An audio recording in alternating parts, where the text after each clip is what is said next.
Welcome back to IntyCenter 1957, everybody, where we're going to take a little break from watching the bridge on the River Kwai to give you a whip around Fadeuce. And we will start with heartbreak for the Zodiac Guardians and a thrilling win for the Bandwagoners. After Mark McGuire hits a two-run homer in the top of the eighth to put the Guards on top 5-4, they would find themselves with Joe Table on the mound in the ninth after he relieved with one out in the eighth. Nolan Arenado would get a leadoff single off Mesa, and Lou Gehrig would walk. Stephen Kwan would send Arenado to third and replace Gehrig on the bases with a fielder's choice.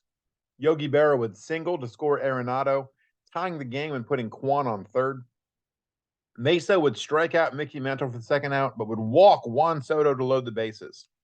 Nomar Garciaparra would deliver a single, and few things in Fadeuce will have made me happier than Stephen Kwan scoring the winning run on a walk-off with Jose fucking Mesa on the mound. Rest in hell, you piece of shit. Bandwagoners win it 6-5. It was the Dutch Leonard and Johnny Mize show as Sithy of Ostenard routed the family madrigal. Leonard tossed a complete game, giving up one run on 8 hits. He struck out 3. He walked 1. Mize had 3 hits, including a double and a homer. He drove in 6 runs. Napoli Joy, a 4-hit game. Sithy win it 8-1. We'll go 2 days in a row, and we'll get 2 walk-offs for the Bandwagoners against the Zodiac Guardians. This time, Aaron Judge ties the game in the top of the 8th with a bases-loaded walk. And once again, it's Stephen Kwan to the rescue for Heels. Stephen Kwan, this time involved in the walk-off by hitting a one-out walk-off homer off Jose Valverde. The Bandwagoners take this one 5-4. Heels, you should have never doubted Stephen Kwan. And apparently, if you want to slow down that amazing offense, all you need is Greg Maddux. Easy to come by, right? Maddux tossed a complete game shutout. He scatters 7 hits. He walks none. He does need 118 pitches, so he narrowly misses a Maddux. Ernie Banks has 3 hits and drives in a pair of runs. Let's Play 2 wins it 4-0. Shaq as Jimmy Dugan was happy to see Fred Carroll back against the Demonbags, belting out a rendition of Since You've Been Gone in the clubhouse before each game. Carroll, though, wouldn't really factor into any of the 3 results. And in game 2, after a quick offensive start that has tied at 3 after 3 innings, we'd stay tied at 3 until the 11th.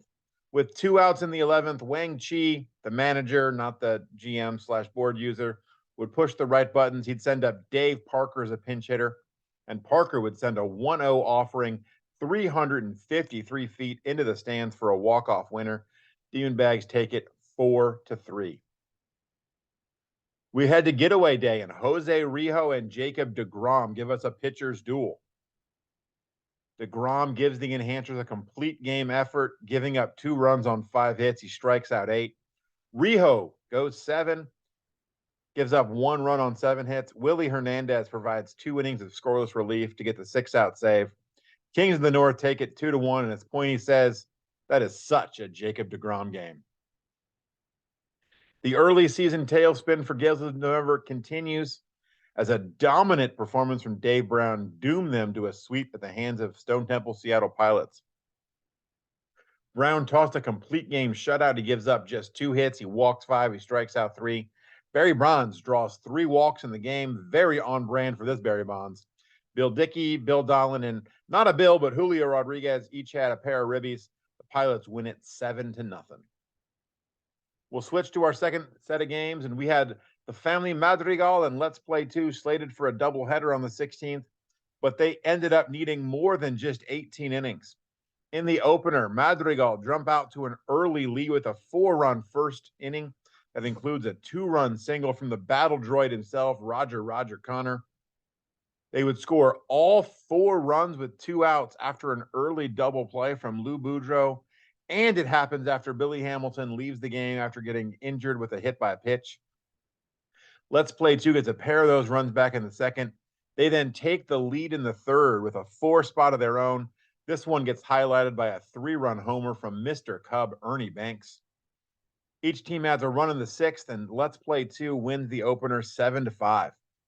We go to the second game of the doubleheader. Walter Johnson and Max Scherzer have pretty similar games. Johnson gives up 3 runs on 7 hits over 9 innings. Scherzer 3 runs on 8 hits over 7 innings. And we end up in the 11th inning with the score tied at 3. And then, as Justin Roberts might say, the shit hit the fan. Lee Smith was on for his 4th inning of work. I guess Joe Madden got drunk and forgot he could use his bullpen. He gives up singles to the first 2 batters before he exits. I'm sorry, to 2 of the first 3 batters, he exits with 1 out. Trevor Hoffman relieves. He gives up a run-scoring RBI ground out to ESPN anchor John Anderson, and then a 2-run homer to Tommy Holmes that puts Madrigal up 6-3. Mirabel sticks with Ray Collins in the bottom of the 11th, and after a 1-out walk to Frank Thomas and a single by Eddie Matthews, a flyout from Vlad Guerrero gave him a chance to escape the inning and nail down the win. But a single from Pudge Rodriguez load the bases, and Mirabel finally brings in Bert Dorr. Frank Chance gets an RBI single that pulls Let's Play 2 to within 6-4. George Sizzler gets a line drive double. Eddie Matthews scores. Pudge Rodriguez scores. That ties the game at 6. Frank Chance gets waved home. The throw from right field never comes. Chance scores standing up. That walks it off. Let's Play 2 gets the 7-6 win and the sweep in the doubleheader. Hey, if you're like me and you're into probability win graph porn, check out the first game of Amazings and Game of Throws. Down 2-0 entering the 7th, a 3-run Joe Medwick homer caps a 4-run inning to give Amazings a 4-2 lead. Frank Baker gets an RBI double in the bottom of the inning to make it 4-3, but Dan Brothers gets an RBI single in the 8th to push the Amazings lead back to 2 at 5-3. Mule Suttles doubles in Babe Ruth in the bottom of the inning and throws her within 5-4. Icebox Chamberlain comes on in relief, gets a 1-2-3 at the top of the 9th. Babe Ruth draws a bases-loaded walk to tie the game, and 1 batter later, it's Mule Suttle again. He walks it off with a single that scores Robbie Alomar, and the Kings of the North take that one 6-5.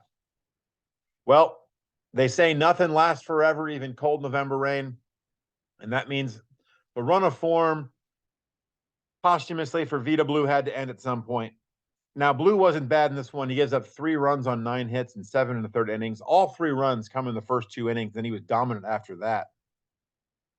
But after Randy Johnson left the game hurt in the 1st inning, Matt Harvey was nearly unhittable. He gives up 2 hits, shuts out the enhancers over 5 2/3 innings of relief.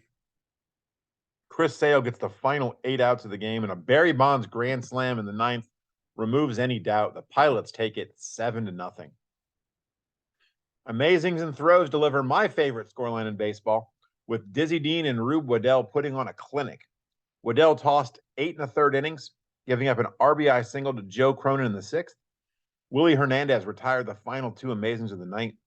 Dean goes 8 2/3 innings, gives up 2 hits, but after he walked Dave Winfield with 2 outs in the 9th, the call was made to Edwin Diaz, who retired Amazing's arch nemesis Chris Hoyles to get the save in the 1-0 victory. We needed 12 innings in Hawaii, but Sithy finally get it done against the Demon Bags. With 2 outs, it was some Jones on Jones violence as Chipper Jones walks it off with a solo homer off Slim Jones. The Demon Bags had 13 hits off Sithy starter Hilton Smith. They leave 9 men on base, and Keto Marte with 6 LOB in the box score, the biggest culprit there. We recap the first one of our game of the week, but for the 2nd day in a row, the Zodiac Guardians get a walk-off winner against a shack of their own, Spud Chandler, and this one put the walk-in walk-off. The combination of Lefty Grove and Chandler walk the bases loaded for the Guardians, and then Chandler issues a walk to Marcus Semien to bring home the winning run with 1 out in the 9th. That gives the Zods a 3-2 win. Now, CC Sabathia, he pitched like a man wanting to get traded to a contender. He notches a complete game, giving up 2 runs, only 1 of them earned on 7 hits. 2nd day in a row that Seattle Pilots beat the Enhancers by a 7-0 scoreline. This time it was Tim Lincecum doing the dominating, as the Freak got a complete game shutout, scattering 6 hits and striking out 4. We're going to end IntyCenter this week with a question that probably nobody thought we'd ever be asking. Is it time to break up the Bandwagoners?